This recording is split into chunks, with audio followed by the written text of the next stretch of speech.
మాతృపదార్చన వందే మాతరం. వందే మాతరం సుజలాం సుఫలాం మలయజ శీతలం సస్యశ్యామలాం మాతరం వందే మాతరం.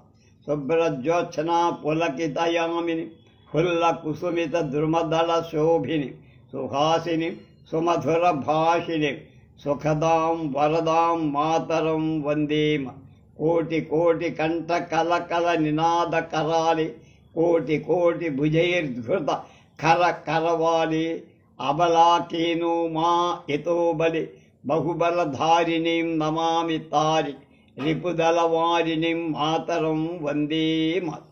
తుమి విద్యా తుమి ధర్మ తుమి హృది తుమి మర్మ త్వం హి ప్రాణా శరీరే బహుతే తుమి మా శక్తి హృదయే తుమి మా భక్తి.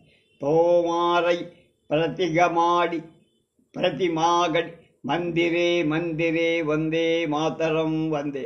త్వం హి దుర్గా దశ సహస్రధారిణి హర దశ ప్రహరణధారిణి కమలా కమలంద కమలదళ విహారి వాణీ విద్యాదాయిని నమామి త్వాం నమామి కమలాం అమలాం అతులాం సుజలాం సుఫలాం మాతరం వందే మాతరం. శ్యామలాం సరళాం సుస్మితాం భూషితాం ధరణీం భరణీం మాతరం వందే మాతరం. దీనికి భావం: జననీ నీకు వందన. పుణ్యప్రదాలైన గంగా యమునా వాది యమునా మొదలైన నదుల జీవనదులు కలిగినద మధుర ఫలభరితం. అలాగే మలయ పర్వతం నుండి వీచే గాలుల చేత చల్లదనాన్ని పొంది మా సేద తీర్చే వాత్సల్య పూర్ణమైన తల్లి నీకు నమస్కారం. స్వచ్ఛమైన తెలివెందల చేత పరవశించిన రాత్రులు కలిగిన దారి వికసించిన పారిజాత సుమాలతో శోభించే నిత్య మంగళ రూపాలు దరహాస చంద్రికలతో మాపై ప్రేమామృతాన్ని కురిపించే వాత్సల్య పూర్ణం లలిత పద సంభరిత సంభాషణా చతురం అయిన తల్లి నీకు ప్రణామం. విజయ యాత్రా సంరంభోత్సవ సమయంలో అసంఖ్యాక ప్రజల గొంతులలో నిలదించే జయ జయ ధ్వానాన్ని శబ్దాని విలు కొట్లాది భుజాలపై ధరింపబడిన పదులైన ఖడ్గాల సముదాయం కలిగిన దారు అధికాధిక బల సంపన్నురాలవైన ప్రచండ శక్తి స్వరూపిణి అయిన నిన్ను అబల అని పేర్కొనడంలో ఔచిత్యం లేదు. తది శత్రుమూకలను సంహరించగల బలోపేతమైన వీరమాతవులు ప్రాణికోటి సకల దుఃఖాలను పోగొట్టి తరింపజేయగల దానవు నువ్వే తల్లి. నువ్వు సమస్త జ్ఞానానికి ధర్మానికి సకల జీవకోటిలో చేతనా కేంద్రమైన హృదయ స్థాన సకల జ్ఞాన సారాలు నువ్వు సమస్త జీవుల ప్రాణానివిలు. మమ్ములను దివ్య బల సంపన్నులుగా పెంచి పోషించే వీరమాతవులు హరివీర భయంకరమైన మా భుజాంతర్హితమైన శక్తికి నువ్వే అమ్మా. మా అందరి హృదయాల్లో జనించే భక్తి రూపానికి నువ్వే. ప్రతి మందిరంలో నీ దివ్య మంగళ విగ్రహాన్ని ప్రతిష్ఠించుకుంటూ దశవిధ ఆయుధధారిణి అయిన దుర్గవులు సకల సంపత్ ప్రదాయిన లక్ష్మీదేవిలు పరాబరా విద్యాప్రదాయిని అయిన సరస్వతీమూర్తివిను తల్లి నీకు అభివాద. అనంతైశ్వర్య ప్రదాదు అనన్య సామాన్యురాలి పుణ్య జలపూర్ణవు అన్నపూర్ణవు అయిన మాతృమూర్తి నీకు వందనాలు. సస్యశ్యామలు సరళభక్తిని మందస్మిత వదనారవింద సకల ఆభరణ భూషితవు అయిన మాతృమూర్తి విశ్వజనని నీకు శతాధిక వందనాలు శత సహస్ర ప్రణామం. బంకించంద్రుడు మాతృప్రేమతో వందే మాతరం గీతంలో భరత భూమి సర్వ సంపన్న వైభవాలను సుజల సుఫల సస్యశ్యామల అనే పదాల పల్లవిలో వర్ణించాడు. భారత భూమి అంతటి సంపదలతో తొలతూగాలంటే అక్కడ నివసించే వాళ్ళ మనస్తత్వం చందనంలా ఉండాలని దృఢ సంకల్పం ఆయన మనస్సులో. ఎందుకంటే మలయ పర్వతాలు చందన వృక్షాలకు ప్రసిద్ధి. చందనాన్ని అరగదీస్తే సుగంధం చల్లదనం. కలిసినప్పుడు చల్లదు. భారత భూమిలో సంవత్సరంలో 8 నెలలు ఎలాంటి ముసురు లేకుండా ఆకాశం స్వచ్ఛంగా, చల్లని వెన్నెల రాత్రుడు ఆహ్లాదాన్ని, సూర్యరశ్మి కావలసినంత, వర్షపాతం అవసరమైనంత మాత్రమే. దాంతో వాతావరణం వింత సోయగాన్ని కలిగి, అందువల్ల ఈ భూమి మిగిలిన ప్రపంచ దేశంకాల కన్నా ఒక ప్రత్యేకత పొంది ఈ భూమిలో అన్ని పంటలు పుష్కలంగా పండుతాయి. భారత భూమికున్న ఈ ప్రత్యేకతలను వర్ణిస్తూ తల్లికి ఉండే ఎన్నో విశేషణాలు బంకించంద్రుడి మనస్సులో మెదిలి ఈ చరణంలో వచ్చాయి. పరిపాలనలో బలహీన పడటం వల్ల ఏర్పడిన అప్పటి దేశ పరిస్థితులను గమనించి భారతకు పట్టిన గ్రహణం విడిచిన తరువాత దృశ్యం ఎలా ఉంటుందనే విషయాన్ని 3వ చరణంలో కవి మన ముందు ఆవిష్కరించారు. భారత ప్రజలు శక్తి సంపన్నులై, ఆయుధధారులై, శత్రుమూకలను చీల్చి చెండాడుతుండగలగడం, వాడు బలహీనుడు కారనే దృశ్యం ఆయన కళ్ళ ముందు సాక్షాత్. తర్వాత జన్మలో ప్రపంచంలోని అన్ని విద్యలకు మన భారతమాతే జన్మభూమిగా విరాజిల్లుతున్న భావన కవికి మనస్సులో మెది. సమాజ జీవనం సరైన పంథాలు ముందుకు సాగటానికి ప్రతి వ్యక్తి ఏం చెయ్యాలి, ప్రతి వ్యక్తి కర్తవ్యమేమి, ధర్మమేమి, వ్యక్తులంతా తమ తమ ధర్మాన్ని పాటించాలనే విషయం భారతదేశంలో చెప్పబడి తమ తమ శక్తి కర్తవ్యాన్ని ఆ మాతృభూమి సేవకై వినియోగించాలనే ఈ ధర్మానికి చెప్పబడిన అర్థం. మాతృభూమి కోసం పనిచేయటమే నా ధర్మం. ప్రాణాలతో కూడా మాతృభూమి కోసం పనిచేయకపోతే ప్రాణం లేనట్లేని ఇక్కడి వాళ్ళ కలిపి మాతృభూమి పట్ల భక్తి కలిగి ఉండటమే ఇక్కడున్న ప్రతి ఒక్కరి సర్వస్వం. హృదయాల్లో శక్తి, హృదయంలో భక్తి ఉండటంతో ఇక్కడి వాళ్ళకి ప్రతి మందిరంలో మాతృభూమి దివ్యమంగళ విగ్రహం కనిపిస్తుంది. 5వ చరణంలో మాతృభూమి స్తోత్రం పఠిస్తున్నప్పుడు కవికి దేవి 3 రూపాల్లో దర్శనమిచ్చి దశ ప్రకరణధారిణి దుర్గ, కమలదళ విహారిణి లక్ష్మి, వాణి విద్యాదాయిని సరస్వతిగా భారతమాతను సందర్శించటంలో కవిలో భావావేశం పొంగిపడి ఆ చరణంలో తర్వాతి విశేషణాలు స్ఫురించాయి. అవి అమలాం, అతులాం, సుజలాం, సుఫలాం, శ్యామలాం, సరళాం, సుస్మితాం, భూషితాం, ధరణీం, భరణీం. ఈ భావాలన్నీ హృదయాంతరంగాల్లో మారు మ్రోగగా వందే మాతరం వందే మాతరం అంటూ గీతాన్ని పూర్తి చేశాడు బంకించంద్ర చటర్జీ. కవి మనస్సులో మాతృభూమే నా సర్వస్వం అనే భావన కోటి కోటి కంఠాల నుండి ప్రతిధ్వనించాలంటే వాళ్ళందరిలో కూడా అదే భావన. అప్పుడే కోటి కోటి భుజాలతో ఖడ్గధారుడై స్వాతంత్ర సాధన, దేశ రక్షణ సైనికులు దశ ప్రహరణాధారులుగా అవుతారు. దేశీయులచే చీర కొంగులాగబడుతున్న లక్ష్మీదేవి వారి చెర నుండి తప్పించుకొని కమలంపై పునఃప్రతిష్ఠితమవుతుంది. అప్పుడు దేశీయుల చేతిలో బానిసగా మారిన సరస్వతీదేవి వారి చేతుల నుండి విముక్తమై ప్రపంచానికి జ్ఞానాన్ని ప్రసరిస్తుంది. శాస్త్రశక్తికి ధనశక్తికి మళ్ళీ పూర్వ వైభవం సంప్రాప్తిస్తుంది. దాస్యం నుండి భారతదేశం విముక్తి కావాలని బంకించంద్రుడి హృదయంలోని ఆకాంక్ష ఆయన కమలాకాంతైర్ దస్తర్ అనే చరణంలో నవలలో కనబడు.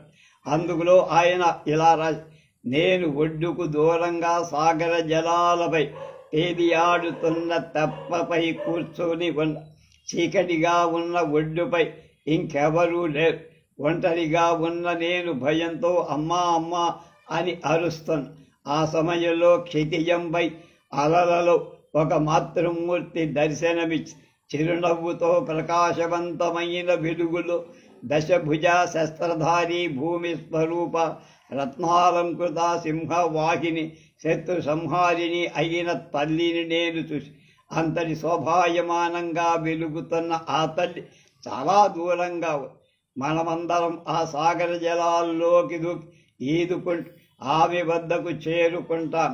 ఇటువంటి మాతృభూమి స్వరూపం వందే మాతరమనే గీత రూపంలో కార్తీక శుద్ధ నవమి నాడు స్ఫురించింది. అదృష్టవశాత్తు మనం కూడా ఇప్పుడు కార్తీక మాసంలో ఆయన సంపాదకత్వంలో వెలువడే వంగ దర్శన్ పత్రిక మరుసటి రోజు అచ్చవుతున్న సమయం సరిగ్గా ఆ గీతం సరిపోయేటంత ఖాళీ స్థలం మిగిలి ఆ ఖాళీ స్థలంలో ఆ గీతాన్ని పొందుపరచారు. అది చూసి బంకించంద్రుడు గీతమైతే అచ్చయి అందులో దానిలో ఉన్న భావం అర్థం కావటానికి 25 లేక 30 సంవత్సరాలు పడుతుందన్నాడు. జరిగింది కూడా అంతే. అతని స్నేహితులు కొందరు ఆ గీతంలో సంస్కృత శబ్దాలు ఎక్కువగా ఉన్నాయని ఆక్షేపించిన 1880లో తాను రాసిన ఆనందమఠం నవలలో ఆ గీతాన్ని ఉన్నదున్నట్లుగా పెట్టేసి భవిష్యత్తులో ఈ గీతానికి ఆ పదాలు అత్యున్నత మహత్వం కలుగుతుందనే ఆత్మవిశ్వాసం ఆయనకుండే. ఆనందమఠంలో నవలలో గీతాన్ని పాడుతూ భవానందుడు ఇలా అంటాడు: మాకు తల్లి లేదు, తండ్రి లేడు, అన్న అక్క ఎవ్వరులే, స్నేహితులు లేరు, భార్య పిల్లలే, ఇల్లు వాకిలి కూడా లేదు, కేవలం మాకున్నదొక్కడే, అదే సుజల సుఫల సస్యశ్యామల అయినవ, మేమందరం ఆమె సంతానం. బంకించంద్రుడు ఈ గీతం గురించి తన అక్క కొడుకుతో చర్చిస్తూ, ఈ గీతం శాశ్వతంగా నిలుస్తుందిరా అబ్బాయి, ఈ దేశవాసులందరి హృదయాలను ఆకర్షిస్తుంది, జయిస్తుంది అన్న. తన కూతురుతో మాట్లాడుతూ, ఒకనాటికి ఈ గీతాన్ని వంగభూమే కాదు, దేశమంతటా ప్రజలు ఒకే కంఠంతో స్ఫూర్తివంతంగా పాడుతూ నృత్యాలు చేస్తారని ఆయన చెప్పిన విషయాలు 25 లేక 30 సంవత్సరాల తర్వాత అని చెప్పడంలో ఆయనను ద్రష్ట అంటున్నా. కానీ వందే మాతరం అంత సామర్థ్యాన్ని దర్శించటానికి అప్పటిదాకా బంకించంద్రుడు సజీవుడుగా లేరు. గేయ సంచరణ 1875 సంవత్సరం నవంబర్లో వందే మాతరం గీతం వచ్చేది. 76 సంవత్సరంలో యదునాథ భట్టాచార్య అనే కవి ఈ గీతాన్ని మల్హర్ రాగంలో కవ్వాలీలో పాడారు. 1882లో ఆనందమఠం ప్రచురింపబడి వేదిక మీద మొదటిసారిగా 1883లో ఆలపించబడింది. 1885లో రవీంద్రనాథ్ ఠాగూర్ దేశీ రాగం కవ్వాలి తాళంతో స్వరబద్ధం చేశారు. అప్పుడు ప్రజలకు అది నచ్చిందే కానీ వారి మనస్సులకు హత్తుకోల. 1894లో 8 బంకించంద్రుడు స్వర్గస్థుడయ్య. 1896 కలకత్తా కాంగ్రెస్ మహాసభలో రవీంద్రనాథ్ ఠాగూర్ వందే మాతరం పాడారు.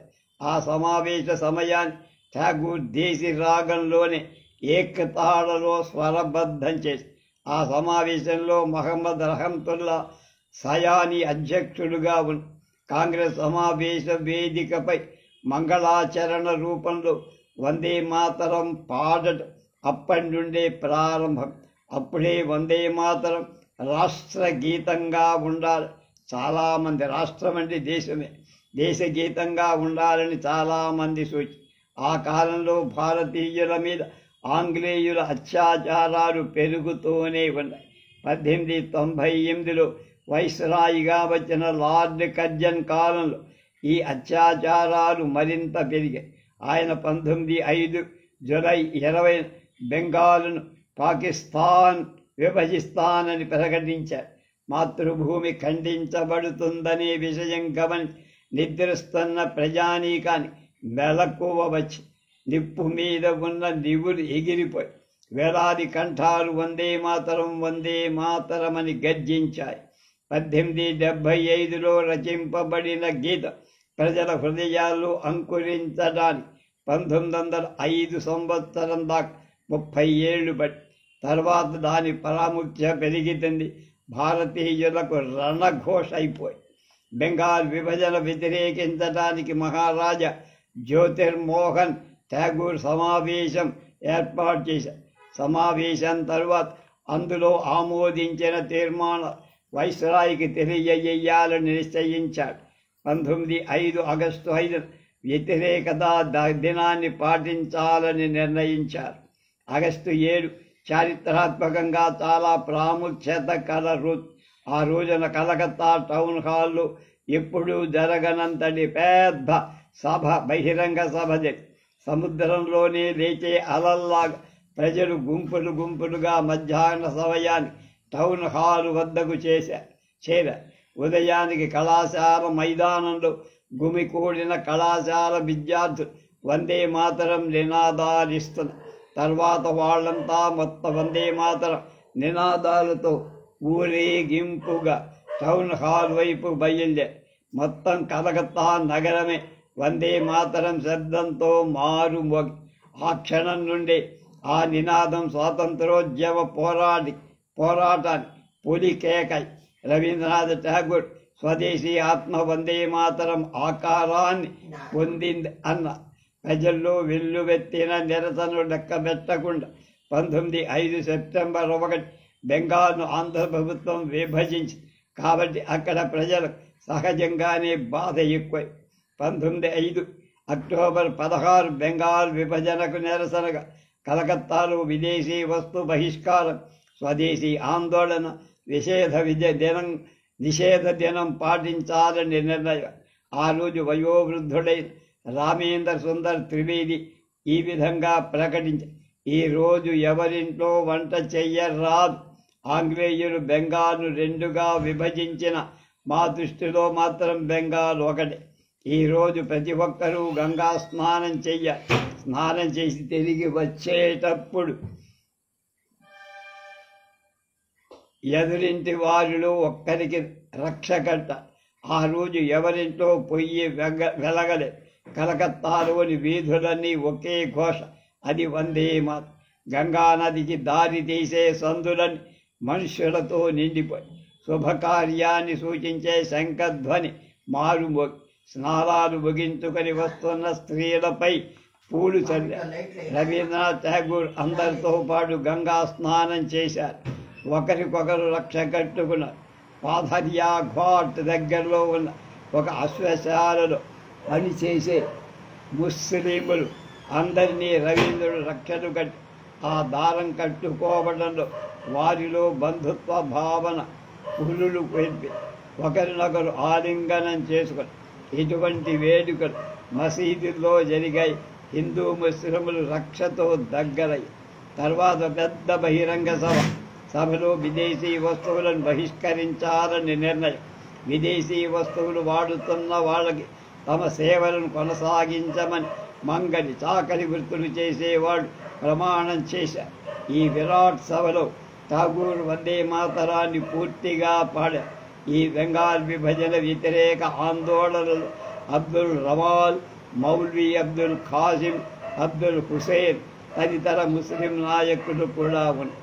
బెంగాల్ మొత్తాన్ని వందే మాతరం ప్రభావితం చేసి పంజాబ్లోని లాహోర్ నుండి వెలువడే ట్రిబ్యూన్ పత్రిక 5 నవంబర్ 25 ఇలా రాసి: బెంగాల్లో వందే మాతరాన్ని బెంగాలీలు జయఘోష స్వరూపంలో ఉపయోగించారు. పంజాబ్లో వందే మాతరం పదంతో నమస్కరిస్తున్నారు. కోటి కంఠాల నుండి వచ్చే ఈ వందే మాతరం పాశవిక శక్తితో ఎలా బంధితమవుతుంది?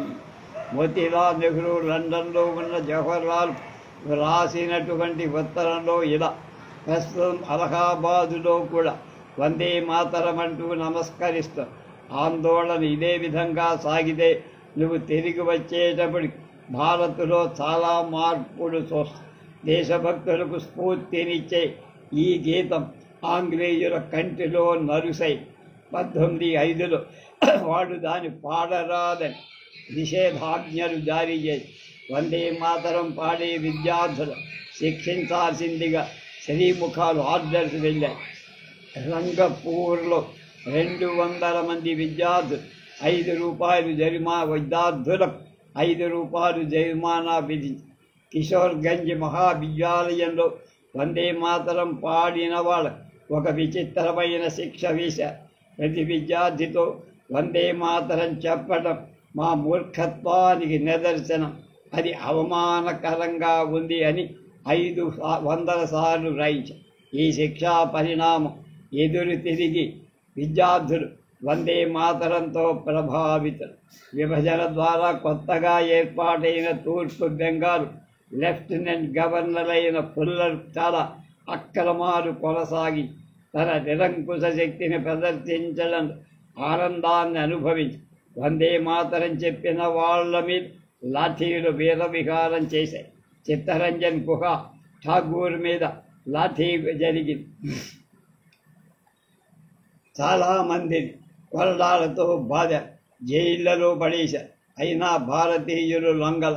శిక్ష పడటం వీరత్వానికి గుర్తుగా, అభినందనకు మార్గంగా భావించి ప్రభుత్వం ఒత్తిడి మాత్రం లొంగక ప్రభాత భేరీలు జరిపేవారు. రోడ్ల మీద వందే మాత్రం ఉద్ఘోష చేశారు.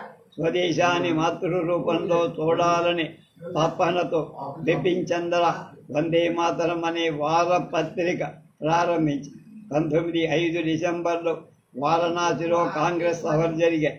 ఆ సభలకు మితవాది అయిన వామ్ధార్ గోఖలే అధ్యక్షుడు. బెంగాలీ కవయిత్రి గాయకురాలు సరళాదేవి చౌదరిరాణి సభల్లో పాల్గొన్నారు. ఆమె కంఠం నుండి వందే మాతరం వినాలని అందరికీ కోరిక. కానీ దాని ప్రభుత్వం నిషేధించింది కాబట్టి మితవాది అయిన గోఖలే అందుకు ఒప్పుకోరు. సభలకు వచ్చిన వాళ్ళెవరు ఆయన మాట వినడానికి సిద్ధంగా లేరు. చివరి గీతంలో కొంత భాగం పాడటానికి అధ్యక్షుడు బాధపడుతూనే ఒప్పుగా. ఒక్కసారి ప్రారంభమైన గీతం సగంలో ఎట్లా ఆగుతుంది? సరళాదేవి సంపూర్ణమైన వందే మాతరం పాడ.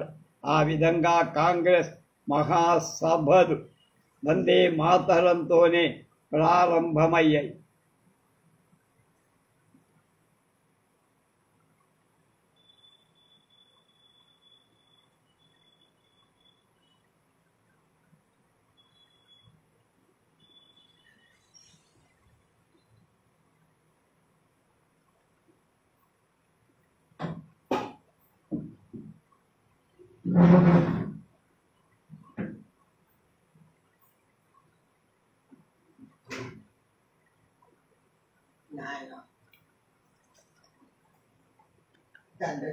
పద్దెనిమిది 1985లో కాంగ్రెస్ మొదటి సమావేశం విక్టోరియా మహారాణి జయ జయకారాలతో ప్రారంభమైతే 1905లో అంటే 20 ఏళ్ళకి అవి వందే మాతరంతో ప్రారంభం. కేవలం 20 ఏళ్లలో ఈ మార్పు.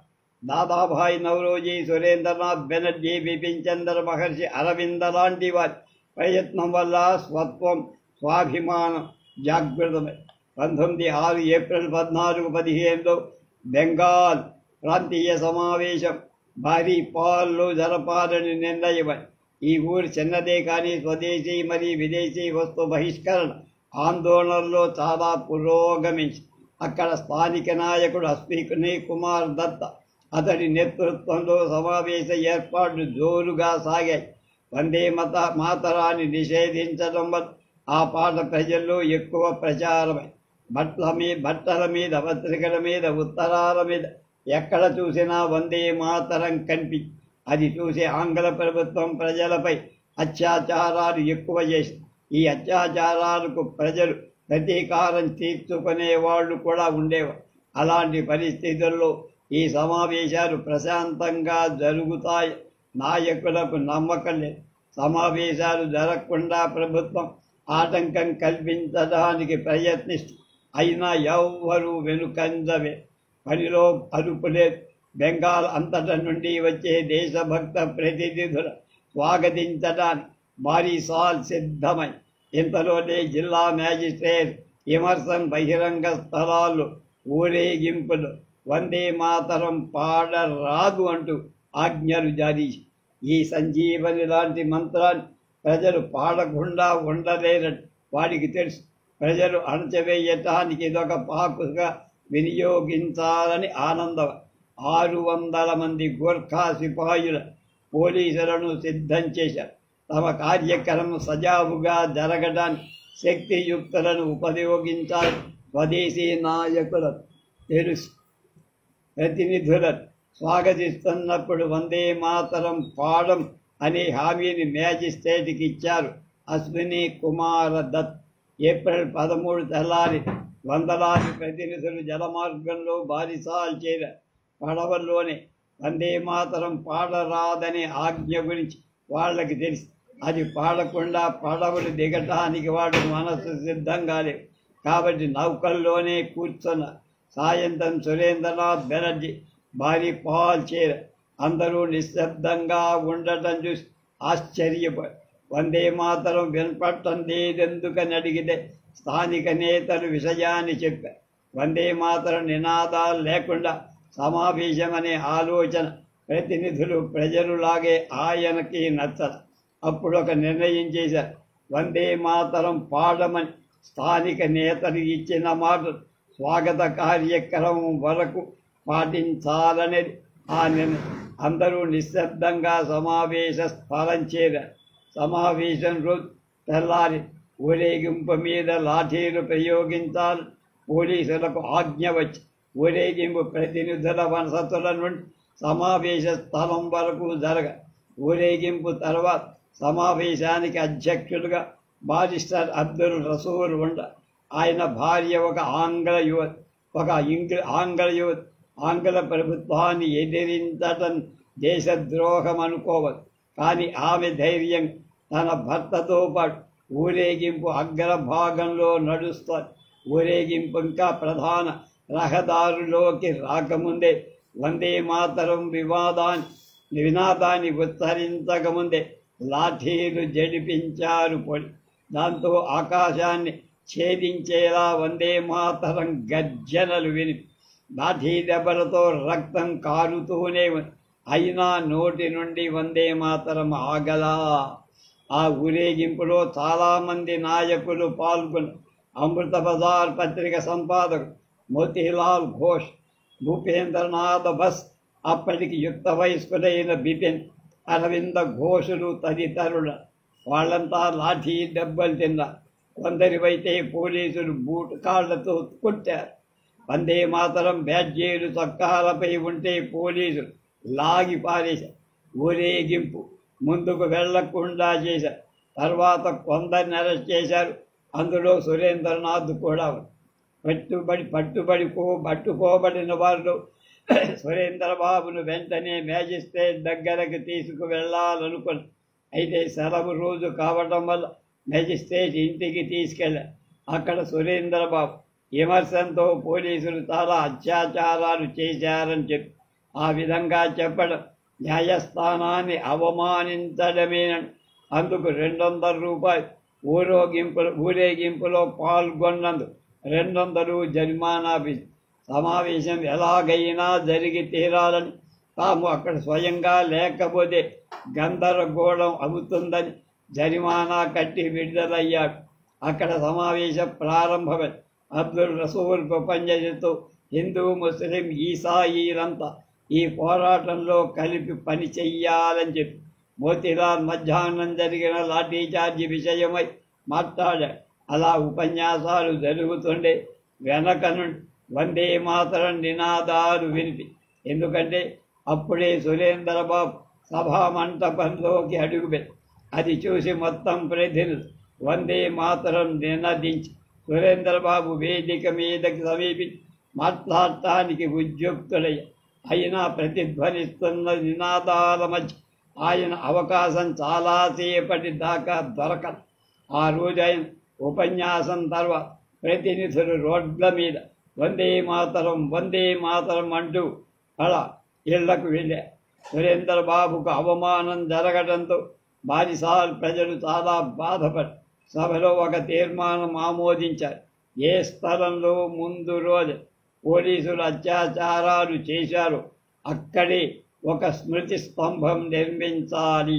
దీనివల్ల ఆ స్థానం అందరికీ పూర్తి స్థానము. అది అందరికీ సంతోషమై నగదు రూపంలోనే కాక ఒంటిపై ఉన్న నగలు కూడా సమర్పించారు. నరోత్తంపూర్ నుండి వచ్చిన సరోజినీదేవి తన బంగారు కంకణాలు సమర్పించి భారీ పాలు వందే మాతరపై విధించిన నిషేధం తొలగించేవారు. నేను బంగారు కంకణాలు ధరించలని ప్రతిజ్ఞ స్వాతంత్రం కోసం పోరాడి నిరాయుధులపై వాళ్ళకి మాట మాత్రంగానైనా చెప్పకుండా సిపాయిలు జరిపిన ఈ దురాగతం వల్ల దేశమంతటా ఆగ్రహ జ్వాలలు రగిల. మరుసటి రోజు సమావేశం ప్రారంభమయ్యే సమయంలో అక్కడున్న పోలీస్ అధికారి క్యాంపు వేదిక మీదకి సభ నడపటానికి వీల్లేదని ఆజ్ఞ చేశారు. 144 సెక్షన్ విధించారు. దాంతో గలాభా అవుతుందని నేతలు సభను అర్ధాంతంగా ముగించారు. ముందు రోజున లాఠీతో బాగా కొట్టాం కాబట్టి ఎవరూ వందే మాతరం పాడరని పోలీసులు అనుకున్నారు. కానీ రెట్టింపు ఉత్సాహం వందే మాతరం అంటూ ప్రతినిధులు బయటకి వెళ్ళి భారీ పాల్ సమావేశం మధ్యలో ఆగిపోయిన దానివల్ల దేశం మొత్తం మీద ఒక అగ్ని పర్వతం విస్ఫోటనం చేసి 19 September 28 April 28 times of India పత్రిక ఇలా బ్యారీ పాల్లో జరిగిన ఘటన వల్ల ప్రజల్లో ప్రారంభమైన స్వాతంత్ర ఆందోళన మొత్తం దేశమంతా పోలీసుల అత్యాచారాల వల్ల ఒక్క బెంగాలీకే కాదు మొత్తం దేశానికే మెలకువ వచ్చి ఈ విషయాన్ని బ్రిటిష్ పార్లమెంట్లో చర్చించారు. పోలీసులు అగత్యాలు ఎందుకు చేశారో చెప్పమని ప్రతిపక్షాలు ప్రభుత్వాన్ని నిలదీశాయి. తాము అవలంబించిన ఈ ధోరణి వల్ల స్వాతంత్ర ఆందోళన పెరిగిందనే విషయం ప్రభుత్వం వాళ్ళకి అర్థమై మొత్తానికి పరిణామం ఏమిటంటే అత్యాచారాలు చెయ్యకూడదని కొత్తగా వచ్చే వైస్రాయికి సూచించబడి ఆనందబజార్ పత్రిక బారిసాల్ ఘటన పునరావృతమైతే వందే మాతరం నినాదం కోసం ప్రజలు తమ ప్రాణాలైనా సమర్పిస్తారని వ్రాశారు. ఈ ఆనందబజార్ పత్రిక ఎడిటర్ అయినటువంటి ఆయన లాల్ గారు ఉన్నారే, మోతీలాల్, ఆయన గురించి మనం లైవ్ చేశాం.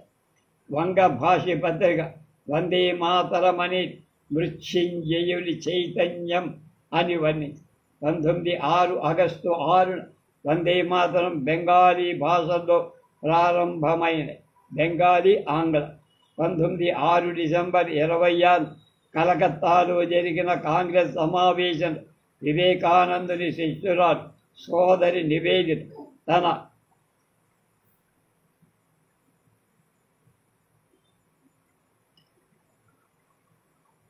తన ఊహ ప్రకారం తానే స్వయంగా తయారు చేసిన జెండాని ఎగరేసి దాని మీద వందే మాతరం అని రాసి 1905-6 కాలంలో కాంగ్రెస్ సమావేశాలకు తమిళనాడులో ప్రసిద్ధి కవి సుబ్రహ్మణ్య భారతి వచ్చి అక్కడ ఆయన సోదరి నివేదితను కలిశారు.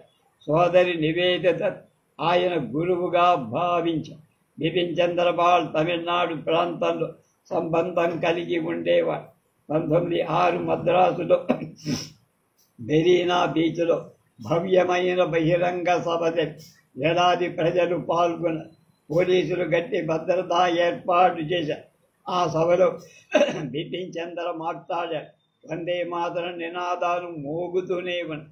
భారత్ భండార్ అనే పేరుతో స్వదేశీ వస్తువులమ్మే అంగడిని ప్రారంభించారు. అంటే దుకాణం. స్వదేశీ ప్రచారం చేసే ఒక కార్యకర్త సభ ఉద్దేశించి ప్రసంగించారు. వందే మాతరం సందేశం కూడా వినిపించబడి సుబ్రహ్మణ్య భారతి రాసిన త్రిదళ్ళనే కవిత 15,000 ప్రతులు పంచిపెట్టారు. మద్రాసులో బ్రహ్మవాదిన్ అనే ఆంగ్ల పత్రిక, ఇండియా అనే తమిళ పత్రిక ప్రారంభమై అదే సంవత్సరం ఇందు ప్రకాశ్ అనే పత్రికలో అరవింద ఘోష్ వందే మాతర విషయంలో 7 వ్యాసాలు రాశారు. మరోపక్క ఇదే పరిస్థితిలో ముస్లిం లీగ్ ప్రారంభమై రాష్ట్రీయ స్వయం సేవక సంఘ స్థాపకుడు డాక్టర్ హెడ్గేవార్ నాగపూర్లో నీల్ సిటీ హై స్కూల్లో చదువుతున్న రోజు వందే మాతరం ఉద్యమం తీవ్రంగా జరుగుతున్న రోజు విద్యార్థులు సభల్లో కానీ ప్రదర్శనలో కానీ పాల్గొనకూడదని, అలా కాదని పాల్గొంటే వారి పేర్లను ప్రభుత్వానికి పంపించాలని ఒక సర్క్యులర్ వచ్చి దాన్ని రీప్లే సర్క్యులర్ అంట. స్వతంత్ర పోరాటం నుండి విద్యార్థులు దూరంగా ఉంచడానికి ఏర్పడింది. ఆ సర్కులర్ను వ్యతిరేకిస్తూ పాఠశాల తనిఖీగా ఇన్స్పెక్టర్ వచ్చినప్పుడు ఆయన్ను వందే మాతరం నినాదం స్వాగతించాలని ఆలోచించిన హెడ్గేవార్కొచ్చి ఇన్స్పెక్టర్ ఏ తరగతి గదిలోకి వెళ్ళిన వందే మాతరంతో స్వాగతం దొరికింది. అది ప్రతి గదిలో ఈ నినాదమే మారు మోగటంతో పాఠశాల గందరగోళంగా మారి దీంతో పాఠశాల అధికారులు హెడ్గేవార్తో సహా విద్యార్థులందరూ వందే మాతరం పాడినందుకు పాఠశాల నుంచి బహిష్కరించారు. ఈ సంఘటన జరిగినప్పుడు హెడ్గేవార్ వయస్సు 17. ఈ సంఘటన 1907 నాటికి బ్రహ్మదేశం భారత్లో అంతర్భాగంగా ఉండేది. ఆ తర్వాత తమిళనాడు, ఆంధ్రప్రదేశ్ నుండి వేలాదిగా కార్మికులు, బ్రహ్మదేశం అంటే బర్మ, కార్మికులు వ్యవసాయ పనుల కోసం అక్కడికి వెళ్ళేవారు. అక్కడే 4-5 నెలలు పనిచేసి వచ్చారు. ఆంగ్లేయులు వాళ్ళని ఓడల్లో తీసుకొచ్చేవారు. ప్రయాణ ఖర్చుల పేరుతో అధిక మొత్తం వసూలు చేయటమే కాక ఎక్కువ మందిని ఒకే ఓడలు ఎక్కించేవారు. కార్మికులు ఎదుర్కొంటున్న ఈ బాధలు చూసి స్వదేశీ ఆందోళనలో భాగంగా భారతీయులకు సొంత ఓడలు ఏర్పాటు చేయాలని తీర్మానం చూటికోరిన్ నివాసి ప్రసిద్ధ న్యాయవాది చిదంబరం పిల్లే స్వదేశీ స్టీమ్ నావిగేషన్ కంపెనీని ప్రారంభించారు. ఇది ఆంగ్లేయులకు సవాలుగా మారింది.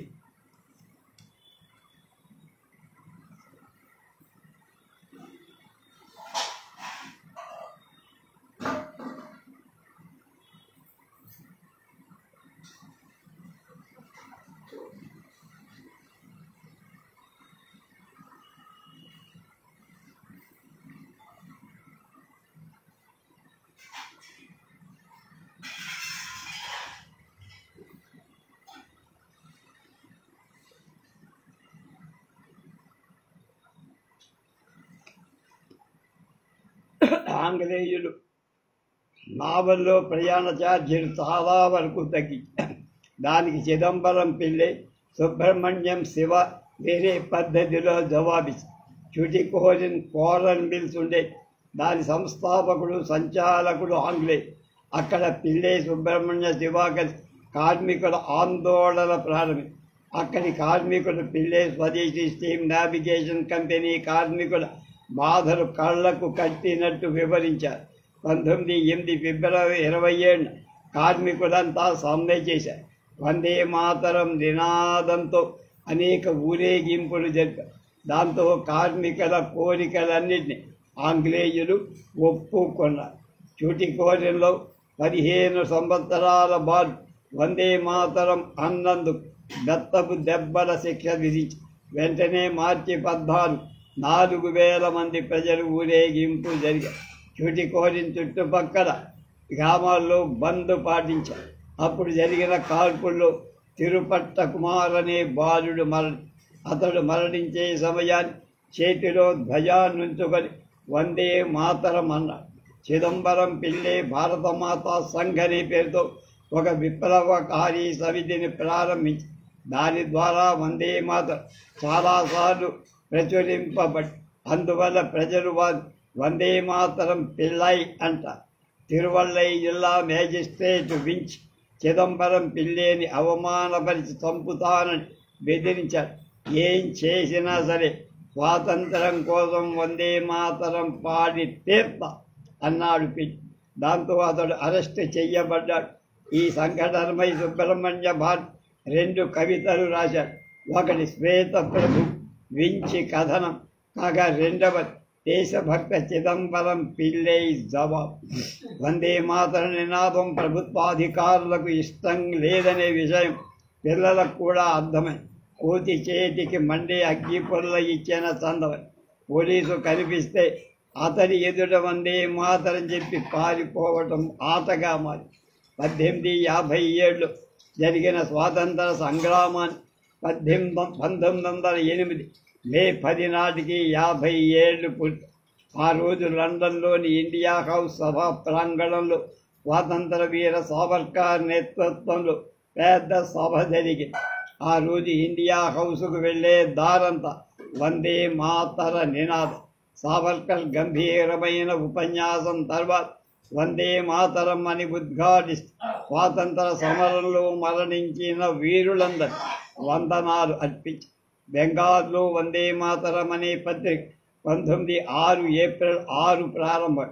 దాని ప్రేరణ బ్రహ్మ బాంధన్ అనేటువంటిది కలిగి మొట్టమొదటి హరిదాస్ హల్లర్ అనే వ్యక్తి 500 రూపాయలు విరాళమిచ్చి వందే మాతరం పత్రిక ధ్యేయ వాక్యంగా భారతదేశం భారతీయుల కోసం అని ఉండేది. స్వదేశీ ప్రోత్సహించడం, హింస ద్వారానే ఎదుర్కోవడం, అత్యాచారాలకు లొంగకుండా ఉండటం వందే మాతరం పత్రిక ఆదర్శాలయ్యాయి. ఆంగ్లంలో వెలువడే ఈ పత్రికలో భాష ప్రతిపాదించే శైలి ఆంగ్లేయులను కూడా ముగ్ధులం చేసి దానికి మొట్టమొదటి సంపాదకుడు బిపిన్ చంద్ర పాల్, తర్వాత అరవింద ఘోష్. ఆ పత్రికలో వచ్చిన వ్యాసాల వల్ల బెంగాల్లో చాలామంది యువకుల దేశభక్తి ప్రేరణకి కలకత్తాలోనే కాదు మొత్తం దేశమంతా ఈ పత్రిక కోసం ఎదురు చూసేవారు. అయితే ఆ పత్రిక నడపడానికి ఆర్థిక లోటు ఇబ్బంది. అందులో ఆదిపూర్ బాంబు కేసులో అరవిందులు పట్టుకోబడ్డ తర్వాత ఇబ్బంది మరీ ప్రభావితంగా వ్యాసాలు రాసేవారు చాలామంది ఉన్న డబ్బు ఇబ్బంది ఈ ఇబ్బందిలో పత్రిక ఎలాగైనా ఆగిపోతుందని ఆగిపోవడం కూడా పోరాటంలో ఉపయోగించుకోవాలి దేశభక్తులు ప్రణాళిక వేసి అప్పటి వరకు దేశభక్తులకు ప్రేరణిస్తూ చట్టం చేతికి దొరకకుండా జాగ్రత్తగా విషయాలు ప్రచురించేవారు. కానీ తర్వాత నిర్ణయ ప్రకారం విజయ ఛటర్జీ అనే ప్రజ్వలిత సంపాదకీయం రాశాడు. దాంతో ప్రభుత్వం ఆ పత్రికను 1908 అక్టోబర్ 29 నిషేధించి ప్రతులన్నీ జప్తు చేశారు. వందే మాతరం పత్రికపై కలకత్తా లాల్ బజార్లో ప్రెసిడెన్సీ మెజిస్ట్రేట్ కింగ్స్ కోర్టు రోడ్డులో కేసు విచారణ జరిగి దానికై బిపిన్ చంద్ర కోర్టుకు తీసుకువచ్చినప్పుడు ప్రజలంతా వందే మాతరం నినాదం చేసి పోలీసులు వారిపై లాఠీలు ప్రయోగించమని ఒక అధికారి మాటికి పోలీసులు ఆదేశిస్తున్నారు. అది చూసి సహించలే 15 సంవత్సరాలు సుశీల్ కుమార్ అని ఆ అధికారిని తన పిలికలతో బాధ అమితమైన వేగంతో శక్తితో ఆ అధికారిని నేలపై పడేసి పిలిగుద్దులు గుద్ద. అందుకు సుశీల్ కుమార్ కింగ్స్ ఫోర్ట్ 15 బెత్తపు దెబ్బలు శిక్షగా విధించారు. ప్రజలు దెబ్బలు కొట్టే ముందు అతని కాళ్ళు చేతులు అతని సొక్కాతో కట్టేశారు. ఆయనకు చిత్తరంజన్ గుహ ఠాకూర్ విషయం జ్ఞాపకం. ఠాకూర్కు కూడా వందే మాతరం చెప్పడం వల్ల ఇదే శిక్ష పడి అప్పుడు ఆయన వందే మాతర నినాదం వల్ల ఆ శరీరంలో మహాశక్తి సంచరిస్తున్నట్లుగా అనుభవాన్ని పొందుతున్నాడు. ఈ వెత్తపు దెబ్బలు నాకు మాత యొక్క వరదానంగా శుభాశీస్సులుగా భావిస్తానని ఆ విషయం గురించి సుశీల్ కుమార్ ముఖం మీద వెత్తపు దెబ్బల బాధ కలప వీపు నుండి నెత్తరు కారుదన్న ఆయన నిర్భయంగా వందే మాతరం పాడుతూనే ఉంది. కింగ్స్ ఫోర్ట్ ప్రజలపై అత్యాచారం చెయ్యటంలో సంతోషించేవాడు. అత్యాచారాలు జరపడంలో సిద్ధగతుడు. దాంతో ప్రజలకు ద్వేషం కలిగి అతన్ని చంపాలనే పథకాన్ని ఖుదీరామ్ బోస్ ప్రఫుల్ల కుమార్ చక్రవర్తులకు అప్పగించి ఆ పని అప్పగించడంతో వారి ముఖాలపై సంతోషం చెలరేగి కింగ్స్ ఫోర్ట్కు ముజఫర్పూర్కు స్థాన చలనమై వీళ్ళు కూడా అక్కడికి వెళ్ళి 1908 ఏప్రిల్ 30 కింగ్స్ ఫోర్ట్ బంగళా ముందు మకాం వేసి గుర్ర బండిలో ఆయన యూరోపియన్ క్లబ్ నుండి ఇంటికి తిరిగి వచ్చే సమయం గుర్ర బండి రావటం చూసి ఖుదీరామ్ బోస్ పరిగెత్తుకు వెళ్ళి దానిపై బాంబు విసిరారు. ప్రచండ శబ్దంతో బాంబు విస్ఫోటమై హిందూ దేశ స్వాతంత్ర సమరంలో అనుకున్న పని పూర్తి చేసిన మొట్టమొదటి బాంబు విస్ఫోటనం. కానీ ఆ బండిలో కింగ్స్ ఫోర్ట్ మరొక యూరోపియన్ బ్రింగ్లీ కెనడీ తన కుటుంబంతో ఉన్న ఖుదీరాం పట్టుకోబడ్డాడు. ప్రఫుల్ల కుమార్ తాను సజీవంగా పోలీసుల చేతిలో పట్టుబడరాదని నిర్ణయించుకున్నాడు. తన మీద తుపాకీతో కాల్పులు జరుపుకొని చచ్చి న్యాయస్థానంలో ఖుదీరాం కెనడీ కుటుంబ స్త్రీలు చావటంతో బాధను వ్యక్తపరిచి ఆ బాంబు కింగ్స్ ఫోర్డ్ కోసమే వేశానని చెప్పి ఆయనకు సురిశిక్ష విధించారు. 19 ఆగస్టు 11 చిరునవ్వుతో భగవద్గీత చేతిలో పట్టుకొని ఖుదీరాం బోస్ వధ్యస్థానం చేర వందే మాతరమని గర్జిస్తూ ఉరిత్రాడు మెడకు తగిలించుకొని ఖుదీరాం చేసిన ఈ బాంబు విస్ఫోటనంతో బ్రిటిష్ ప్రభుత్వంలో ఒక కంపనం చెలరి. వాడు ప్రజలపై దమనకాండను మరింత పెంచి ఎంతో మందిని జైళ్లలో పడేసి దాంతో యువకుల్లో ఉత్సాహం పెరిగి వారు సర్వస్వాన్ని త్యజించడానికి సిద్ధపడ్డారు. వందే మాతరం నినాదం వాళ్ళకి స్ఫూర్తినిచ్చి ఈ అణచివేత విషయంలో లోకమాన్య తిలక్ తన పత్రికలలో వరుసగా వ్రాయడం మొదలుపెట్టి 19 జూన్ 24 ఆయన పోలీసులు అరెస్ట్ చేశారు. 6 సంవత్సరాల పాటు దేశ బహిష్కరణ శిక్ష విధించారు. ఆయన్ను బండిలో తీసుకెళ్తున్న నౌకలోకి ఎక్కిస్తున్న ప్రజలు వందే మాతర నినాదాలిచ్చి ముంబాయిలో అయితే స్వయం పూర్తితో హర్తాళ్ జరిపారు. నిరసన ప్రకటి ఆ నిరసన ప్రదర్శనలపై కాల్పులు జరగ 15 మంది అమరులయ్యారు. అయినా వందే మాతరం నినాదం ఆగల. అలాంటి సంఘటన దక్షిణ భారతంలో బెల్గావ్లో జరిగింది. ఇండియా కౌన్సిల్లో ఒక సభ్యుడు కర్జన్ వైద్ హిందుస్థానీ యువకులను భయపెట్టి అదుపులో ఉంచుకోవడానికి ప్రయత్నం చేసేవారు. సావర్కర్ బారిస్టర్ అధ్యయనం చేశారు. ఆయన విప్లవకారుడు కాబట్టి ఆయన బారిస్టర్ పట్టా ఇవ్వకూడదని వైలీ ప్రయత్నం చేశారు.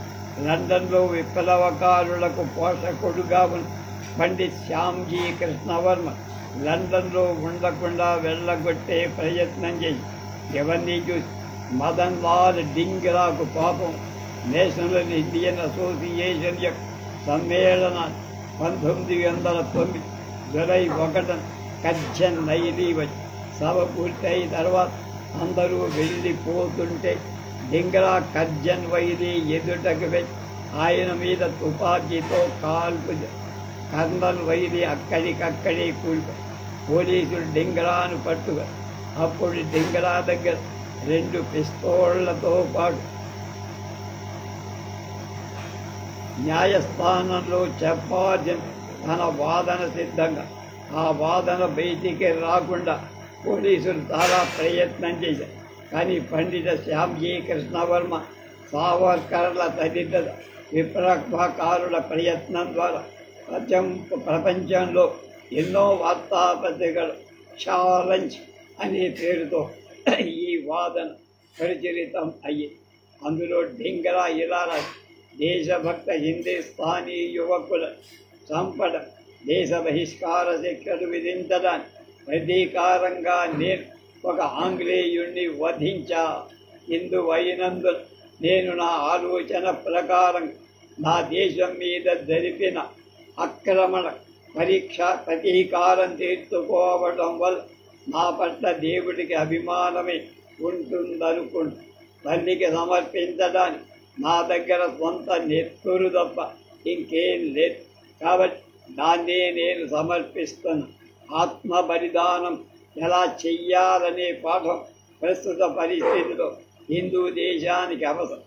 అందువల్ల మాతృభూమి విముక్తి అనే పవిత్ర కార్యం పూర్తయ్యే వరకు ఈ భూమిలో నేను పునర్జన్మించాలి. ఈ పవిత్ర కార్యం గురించి నా ప్రాణం సమర్పించాలి. ఇది ఒక్కటే పరమేశ్వరుడికి నా ప్రార్థన. వందే మాతరం.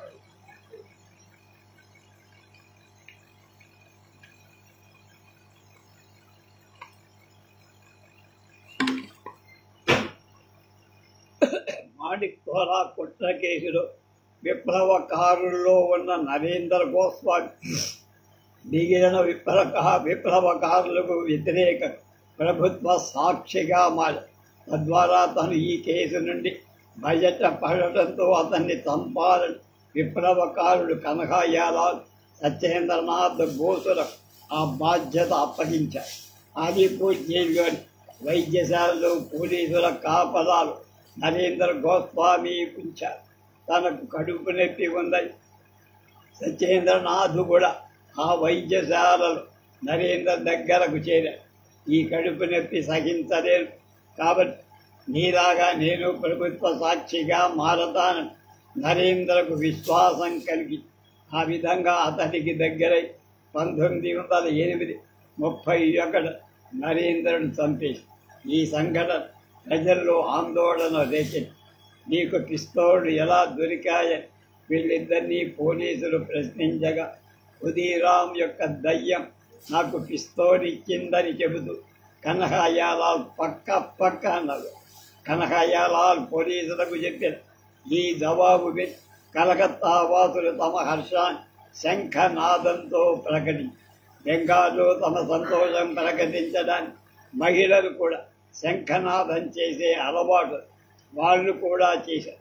వందే మాతరం అని జయ జయ ధ్వానాలతో ఆ ప్రదేశమంతా దద్దరిల్లి న్యాయస్థానంలో వాళ్ళిద్దరు నరేంద్రుడు దేశద్రోహం చేయటం వల్లే చంపానని చెప్పి ఇద్దరికీ ఉరిశిక్ష విధింపబడ్డ కనకయ్యలాల్ తన అన్నతో ఈ విధంగా చెప్పారు. నా శవయాత్ర పెద్ద ఎత్తున చేయ అది నా గౌరవం కోసం కాదు. బెంగాల్లో ఎక్కడైతే ఉమీచంద్, మీర్ జాఫర్ లాంటి దేశద్రోహులు పుట్టారు ఆ బెంగాల్ తన మాతృభూమి కోసం ప్రాణాలర్పించే యువకులు కూడా పుట్టారని నా దేశవాసులందరికీ తెలియజేయ 19 నవంబర్ 10 గురి తీయటానికి కనకయ్యలాల్ తీసుకువెళ్తున్న ఆయన వందే మాత్రమే పఠిస్తారు. కనకయ్యలాల్ శవాన్ని స్వాధీనం చేసుకోవడానికి ఎప్పుడైనా ఆయన బంధువులు వచ్చారు. వాళ్లతో జైలు సూపర్డెంట్ ఎమర్సన్ మీకెందుకు శోకిస్తారు? ఇటువంటి వీరుడు ఏ దేశంలో పడతారు? ఇలాంటి వీరుడు పుట్టిన దేశం ధన్యమన్నారు. కనకయ్యలాల్ కోరికను బట్టి ఆయన అంతిమ యాత్ర పెద్ద ఎత్తున జరిగింది.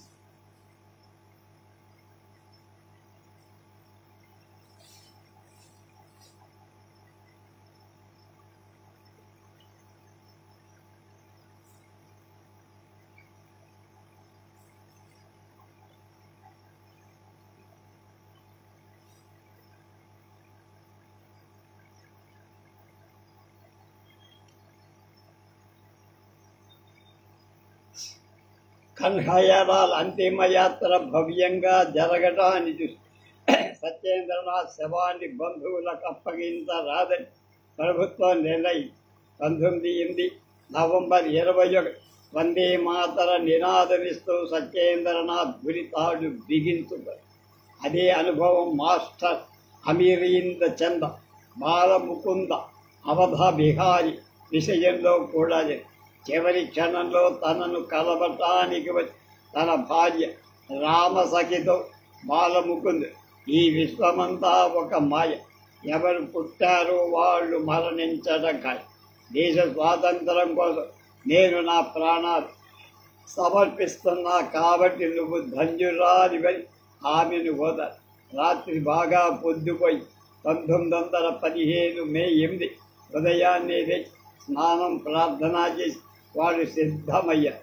అప్పుడు ఒక ఆంగ్లేయాధికారి నీ చివరి కోరిక ఏమి అని అడిగితే బాలముకుంద్ బడబాననం వెలిగించి నీతో కలిపి మా పారతంత్రం కూడా అందులో భస్మం చెయ్య, తద్వారా భారత మాత వైభవ ఉపేతం కావాలని తన కోరిక ముగ్గురిని ధ్వజస్తంభం వైపు తీసుకెళ్తున్న వందే మాతరం ఆలపిస్తూ మృత్యువులు చేరారు. 8 ఆగస్టు 18న జర్మనీలోని స్టుట్గార్ట్లో అంతర్జాతీయ సమాజవాదీ పరిషత్ సమావేశం జరిగింది. సమావేశం మొదటి రోజు ప్రతి దేశం వాడు తమ దేశ పతాకాన్ని ఎగరబెయ్యాలని సూచన. అప్పుడు మేడం కామ భారత్ తరపున ఎగరేసిన 3 రంగుల పతాకంలో వందే మాతరం మన రాష్ట్ర మంత్రం రాసి ఆగస్టు 21 వేదిక ఎక్కిన తరువాత మేడం కామా ధ్వజాన్ని ఎగరేసి ఇది హిందూ దేశం, స్వతంత్ర ధ్వజం, అసంఖ్యాకులైన హుతాత్మల నెత్తుడితో ఇది పునీతమై అందరూ దీనికి ప్రణామం చెయ్యమని నేను మిమ్మల్ని ఆహ్వానిస్తాను. భారత్లో వందే మాతరం పత్రిక నిషేధింపబడిన విషయం తెలిసి మేడం కామా తదితర విప్లవకారు జెనీవాలో వందే మాతరం పక్షపత్రిక ప్రారంభించి మొట్టమొదటి దానికి లాలా హర్దయాల్ సంపాదకుడు. తర్వాత పత్రిక జెనీవా నుండి వెలువడుతోందని ప్రభుత్వానికి తెలిసి దాంతో హాలండ్లోని రోటర్ డ్యామ్ నుండి వెలువరించడం మార్చారు. ఆ పత్రిక కింద భారతీయ స్వాతంత్రం కోసం వెలువడుతున్న పక్షపత్రిక అని రాసి ఉండేది. అమెరికాలో శాన్ ఫ్రాన్సిస్కోలో అక్కడ విప్లవకారు వందే మాతరం ఖల్సా అనే పేరుతో ఇంకో పత్రిక ప్రారంభం. విదేశాల నుండి ఈ పత్రికలు భారత్కు వచ్చే లాలా లజపతి రాయ్ సంకల్పంతో ఢిల్లీ నుండి 1920లో వెలువడిన హిందీ దినపత్రిక పేరు వందే మాతరం. బొంబాయిలో 1941లో ప్రారంభమైన గుజరాతీ దినపత్రిక పేరు కూడా వందే మాతరం. 1927 డిసెంబర్ 19 అఫ్కాకు ఫైజాబాద్ జైల్లో రాంప్రసాద్ బిస్మిల్ గోరఖ్పూర్ జైల్లో ఉరితీశారు. కాకోరి దోపిడీ కేసులో నిందితులుగా రుజువైనందున వాళ్ళిద్దరికీ ఉరిశిక్ష విధింపబడి అప్పుడు బిస్మిల్ తల్లి అతన్ని చివరిసారిగా కలుసుకొని చాలా బలిష్ఠుడైన శత్రువులతో ఎంతో ధైర్యంగా స్వాతంత్రం కోసం పోరాడుతున్న పుత్రుడికి నేను తల్లినైనందుకు ఎంతో గర్విస్తున్నాను, నీకు తెలుసా అని. విప్లవకారులకు ఎప్పుడు ఆయుధాల కొరతే. చిట్టగాంలో ఉన్న ప్రభుత్వ ఆయుధాగారం ఉండేది. ఆ ఆయుధాగారాన్ని ముట్టడి ఆయుధాలు సంపాదించాలని నిర్ణయం. 1930 ఏప్రిల్ 18 సూర్యసేన్ అనంతసింహల నేతృత్వంలో 15 నుంచి 20 మంది యువకులు బయలుదేరారు. ఆ పథకంలో విజయులై ఆయుధాలు సంపాదించి చాలామంది ప్రభుత్వాధికారులు చంపారు. మే 6వ తేదీ వరకు అంటే 19 రోజుల పాటు పోరాటం. కానీ చివర విప్లవకారుల సంఖ్య కన్నా ప్రభుత్వ సైనికుల సంఖ్య ఎక్కువ అవటంతో విప్లవకారులు చాలామంది పట్టుబడ్డ. సూర్యసేను ఉరిశిక్ష విధించి కనకయ్యరాలు ఉరి తీసిన కలిగిన అనుభవంతో సూర్యసేను అందరూ నిద్రిస్తున్న సమయంలో ఉరి తీయాలనుకుని 1934 ఫిబ్రవరి 12 ఆయన మధ్యస్థానానికి తీసుకువెళ్తుంటే వందే మాతరం అన్నారు. నిద్రిస్తున్న రాజకీయ ఖరీదు ఆ నినాదంతో మేల్కొన్నారు. ప్రతిగా వాళ్ళు కూడా వందే మాతరం అన్నారు. ఇదంతా విని పోలీసుల కోపం. సూర్యసేన్ జీవితం కొన్ని క్షణాల్లో ముగియబోతున్న అతన్ని స్పృహపోయేంత వరకు చివరకు స్పృహలేని సూర్యసేనుడు అలాగే ఉరి. 1938లో ఆంధ్రప్రదేశ్లో ఉస్మానియా విశ్వవిద్యాలయంలో వందే మాతరం సమ్మె జరిగింది. వసతి గృహాల్లో ఉన్న హిందూ విద్యార్థులెవరు వందే మాతరం పాడకూడదంటూ ఒక ఆజ్ఞ జారి. దాంతో హిందూ విద్యార్థులు వసతి గృహాలనే కాదు చివరికి ఉస్మానియా విశ్వవిద్యాలయాన్ని వదిలిపెట్టి వెళ్లాలని తీర్మాని Hindu students council of action అనే ఒక విద్యార్థి సమితి ఏర్పడి సమ్మె ప్రారంభమైన తర్వాత ఒక హిందూ విద్యార్థి కూడా విశ్వవిద్యాలయం ఆవరణలో కనిపించేవాడు. అక్కడ చదివే హిందూ విద్యార్థులు చాలామంది నాగపూర్ యూనివర్సిటీలో చేరారు. ఈ విద్యార్థులు చూపిన తెగువకు జరిపిన సమ్మకు మురిసిపోయిన వీర సావర్కర్ తన చేయూతనిస్తానని మాట ఇచ్చి వందే మాతరం సమ్మె అనే ఆషామాషిగా జరిగిన వ్యవహారంగా నైజాం ప్రభుత్వానికి వ్యతిరేకంగా పౌర రాజకీయ హక్కుల కోసం జరిగిన వందలాది విద్యార్థులు పాల్గొని ఈ ఉద్యమం పాత హైదరాబాదు రాష్ట్రానికి చెందిన రాజకీయాల్లో ప్రముఖ పాత్ర వహించి 1939 ఆర్య సమాజం వారు ప్రజల ప్రాథమిక హక్కుల కోసం సత్యాగ్రహం చేశారు. నిజాం ప్రభుత్వం జైల్లో ఉన్న సత్యాగ్రహుల మీద చాలాసార్లు లాఠీ చార్జీ చేసి రామచంద్రరావు అనే సత్యాగ్రహి మీద లాఠీలు చేస్తుంటే ఆయనే వందే మాతరం రామచంద్ర వందే మాతరం అంచేవారు. ఆ దెబ్బలు తింటూ స్పృహకూడదు. అప్పటి నుంచి ప్రజలు ఆయన్ని వందే మాతరం రామచంద్రరావు అనే పేరు. చాలాసార్లు ఎలక్షన్లో గెలిచాడు. మహానాయకుని ముప్పు తిప్పండి. 1919లో అమృత్సర్లో జలియన్ వాలా బాగ్లో జనరల్ డయ్యర్ నిరాయుధులే నిరపరాధులే భారతీయులను చాలామందిపై కాల్పులు చదివి చంపారు. పంజాబ్ లెఫ్టినెంట్ గవర్నర్ వడ్నాయర్ ఈ సంఘటనలో డయ్యర్కు సహకరి. ఈ హత్యాకాండతో దేశమంతా ఆగ్రహ ఆవేశాలు పెరుగు. యువకుల రక్తం సలసలమని ఉద్రిక్తమై ఆ భీషణ హత్యాకాండ గాయాల బాధతో అరుస్తున్న వాళ్ళు ఊధమ్ సింగ్ చూశారు. అప్పటి నుంచి ఆయనకు రాత్రిళ్ళు నిద్ర పట్టేదిగా. ఈ హత్యాకాండ ప్రతీకారం చెయ్యాలని నిర్ణయించి అందుకై ఇంగ్లాండ్ వెళ్ళాడు.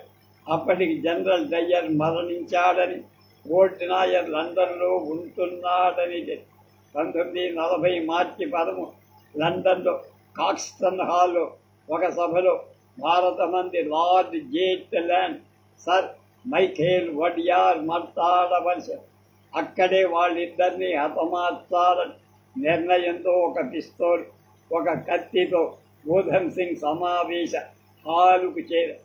సభ పూర్తయిన తర్వాత ముందుకెళ్ళి దగ్గర నుండి వడ్నాయర్పై కాల్పులు. వడ్నాయర్ కింద పడిపోగానే జేట్ల్యాండ్పై కాల్పులు. ఇద్దరూ చచ్చారు. ఊధమ్ సింగ్ పట్టుకోబడ్డాడు.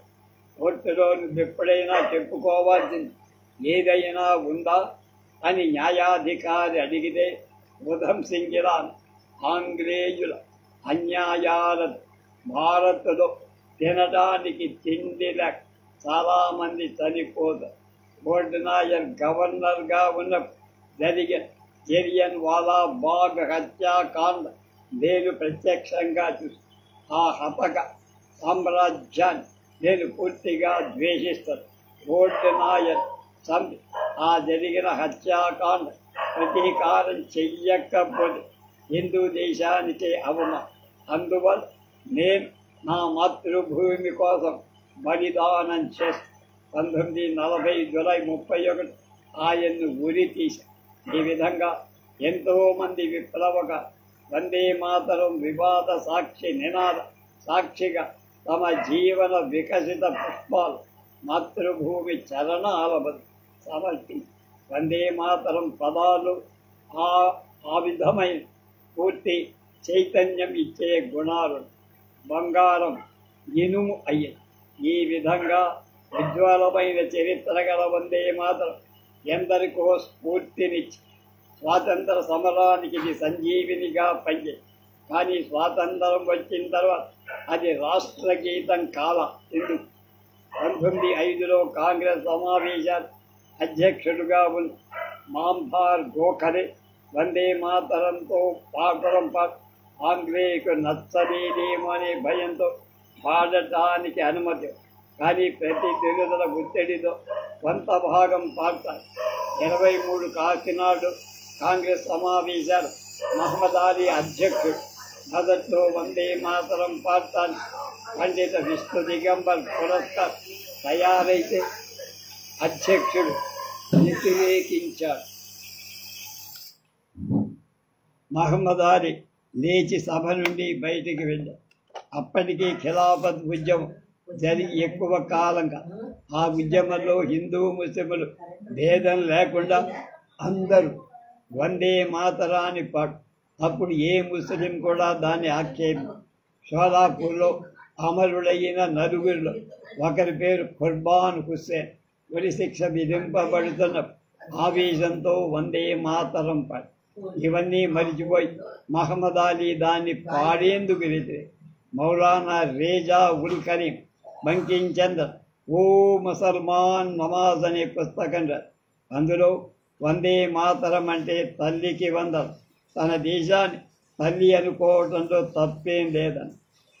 మౌలానా అకరం ఖాన్ ఈ పాటను వ్యతిరేకించాడు. కానీ ఆయన వ్రాసిన ముస్తాఫా చరితాత్తులు అనే పుస్తకంలో అరబ్ దేశాన్ని వర్ణిస్తూ ఇలా ధరి యాచే భక్తే మాగోకర్ పద్ లేఖ హే అరబ్ మాన్ వేరే. అది ఆది భూమి. ఈ ఇద్దరు కవులు ముస్లిములే. వారి రచనలో వందే మాతరం బాగా ఉమ్ము మాత, ఉమ్ము కోరా, ఉమ్ముల్ మోమీన్, ఉమ్ముల కితాబ్ అనే పదాలు. అందులో ఉమ్ము అంటే తల్లి. వందే మాతరం పదంలో వాళ్ళకి పూర్తి పూజ కనిపి మూర్తి పూజని ఇస్లాం ఒప్పుకోదని వాళ్ళ దుర్గా కమల అనే పద మూర్తి పూజ సూచకాలుగా ఉన్నాయని అభిప్రాయంలో వాడుంటే ముస్లిం సాహిత్యగారు వాడి కుపింద, చౌహార, అంజరాయిల్, మికాయిల్ అనే పదాలు దేన్ని సూచిస్తున్నాయి? తల్లి అనే అర్థాన్నే కదా. 1923 కన్నా ముందు అంటే ఆ సంవత్సరం కంటే ముందు వందే మాతరాన్ని ప్రతి సభలో పాడేవా. నినాదాలిచ్చి ఇస్లాం మతానికి వ్యతిరేకంగా ఉంటే ఖిలాఫత్ ఆందోళన సమయం మౌలానా మహమ్మద్ అలీ, షౌకత్ అలీ, జాఫర్ అలీ, హస్రత్ మూసాని దాన్ని వ్యతిరేకించారు. కానీ అలా చేయకుండా వ్యతిరేకించేవాడు. కానీ అలా చేయకుండా దాన్ని పాడుతున్న వాళ్ళంతా గౌరవంగా లేచి నిలబడి ఎవరైనా నిల్చోకపోతే మహమ్మద్ అలీ జిన్నా కోపం. ఆ కోపంతో నిష్టతో ఆయన గట్టిగా పడి అప్పుడు వాళ్ళ ఇస్లాం నిష్టకు ఏ ఇబ్బంది కలగలేదుగా. రేజా ఉల్ కరీం చెప్పిన మాట ముస్లింల మీద ఏ ప్రభావం కలిగింత. కాంగ్రెస్ నేతలు కూడా పాఠాలేవి నేర్చుకుని చివరి 1937 అక్టోబర్ కలకత్తాలో జరిగిన కాంగ్రెస్ కార్యకారిణి సమావేశంలో ఈ పాట తగ్గించి అంటే అందులో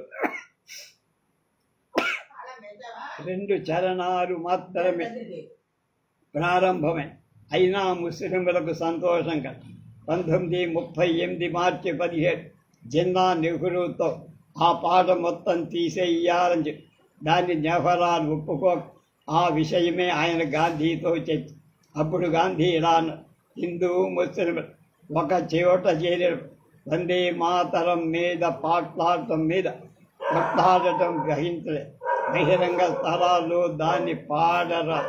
ముస్లింల ఒత్తిడి కారణంగా గాంధీజీతో సహా కాంగ్రెస్ నాయకులందరి అభిప్రాయాలు మారుతూ వందే మాతరం పట్ల ముస్లింల వ్యతిరేకత కొనసాగుతూనే 1937 జూలైలో కాంగ్రెస్ వేర్వేరు రాష్ట్రాలు మంత్రివర్గాలు ఏర్పడి అదే సమయంలో ముస్లింలు సిర్పూర్ నవాబ్ అధ్యక్షతన కమిటీ ఒకటి ఏర్పడి ఆ కమిటీ తన నివేదికను 1938 నవంబర్ 15న సమర్పించి అప్పటికి అఖిల భారత కాంగ్రెస్ అధ్యక్షుడైన డాక్టర్ రాజేంద్ర ప్రసాద్ ఆ కమిటీ సమర్పించిన నివేదికలో అబద్ధపు ఆరోపణలు ఎత్తి చూపించి 2 మహత్వపూర్ణమైన వర్గాల మధ్య ఘర్షణకు ఒక కారణం వందే మాతరం పాట అని చెప్పారు.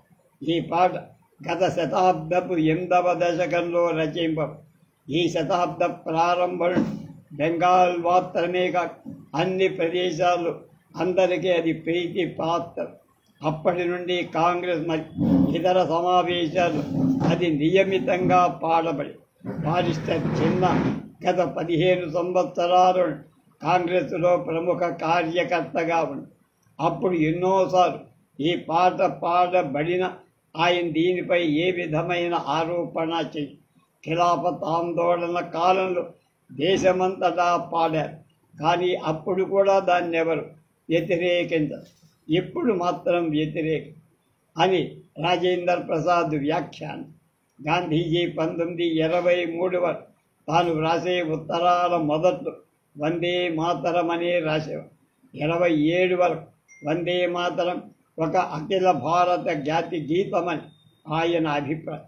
38 మే నెల మహాత్మా గాంధీ తన హరిజన్ పత్రికలో ఇలా రాశారు: నా బాల్యంలో మొదటిసారిగా వందే మాతరం విన్న సంతోషంతో రోమాంచితుడనై, దురదృష్టవశాత్ ప్రస్తుతం పరిస్థితులు మారిపోయి బంగారం ఇనుముగా మారిపోయి, అయితే వందే మాతర గీతం మాత్రం కోట్లాది భారతీయులు రోమాంచితుల్ని చేస్తూనే భారత జాతి కొనసాగినంత కాలం వందే మాతరం 1937-38 కాలంలో భారతదేశం స్వతంత్రమవుతుందని అనుకోవటం ప్రారంభమై స్వాభావికంగా రాష్ట్రగీతం విషయంలో ఆలోచనలు మొదలై రాష్ట్రగీతం కావటానికి వందే మాతరం యోగ్యంగా ఉందా లేదా అని నిర్ణయించడానికి ఒక కమిటీ కాంగ్రెస్ కార్యకారిణి నియమించి అందులో ఠాగూర్,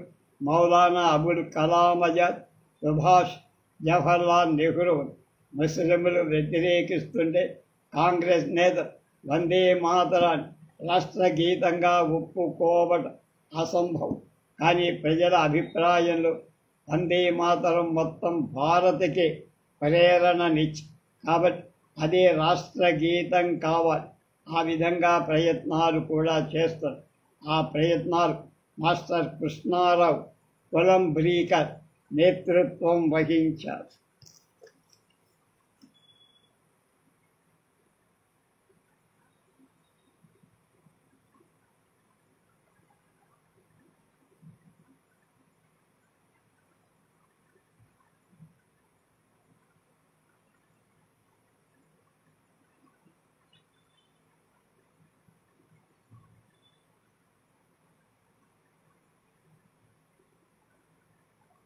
రాష్ట్రగీతం కావడానికి కొన్ని విషయాలు అవసరం. అది రాజకీయ నాయకులు వంకలు పెట్టారు. అందరూ సాంఘికంగా పాడటానికి సులభంగా సంచలనానికి యోగ్యంగా ఉండాలి. అందులో దేశ ప్రేమ ఉండాలి. రాజకీయ నాయకులు లేవనెత్తిన వంకలు నిరాధారాలని చేర్పడానికి ప్రజలు ఎవరికీ సందేహం. ఆనందమఠం నవలలు వందే మాతరం మల్హర్ రాగంలో తాళబద్ధం చేయము. కాఫీ మలై సారంగ రాగాల్లో కూడా పాడారు. ఝుమ్ ఝౌటి రాగం నుండి కొన్ని స్వరాలు ఎంపిక చేసి అందరూ పాడగలిగే పద్ధతులు వాటిని కృష్ణారావు తయారు. ఆ రాగంలో పాట మర్నాటి పొద్దున శాంతారావు షాబుకు పాడి వినిపించారు. ఆయన దాన్ని మెచ్చుకొని వాద్యాలను ఉపయోగించి పాడారు. అది సంచలన గీత అవ్వడానికి యోగ్యత చేకూర్చే దృష్టితో కృష్ణారావు కొన్ని రోజులు పోలీస్ పెరేడ్ చూసి వందే మాతరం పాట స్లో మార్చ్ కోసం యోగ్యతగా ఉందని